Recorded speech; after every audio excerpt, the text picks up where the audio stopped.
Imos celebrar o xuízo por asasinato cometido por Lorena ao seu marido. Ten a palabra a acusación. Pode? Coa venia forense do caso.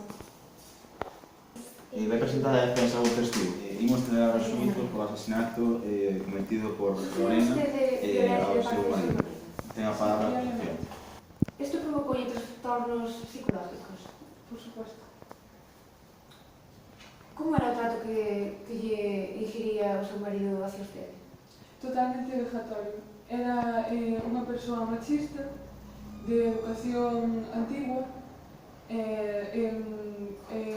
constantemente insultábame, chegou incluso a provocarme maltrato físico.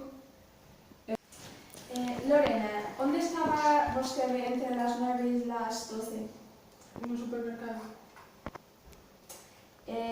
Sin embargo, yo tengo aquí un libro de portero no que ya me dijeron anota todas las entradas y salidas del edificio y según eso usted estaba en casa a esas horas.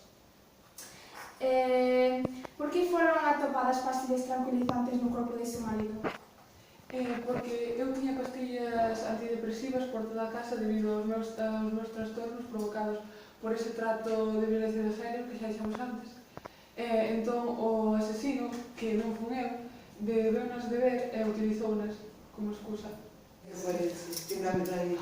Chama a declarar ao médico forense. 539343B. Perente, vostede estivo no lugar en que analizou o cadáver do señor Rodríguez, non? Sí, Pode explicarnos por que sabemos que foi un asesinato? sí. Verán, cando é un suicidio, as marcas da corda están ao redor de todo o pescozo, mentras que cando eu analicei cando eu vi o cadáver, a marca da corda estaba só no frente, por detrás non... Pode ser capaz de matar a alguén así? Non, eu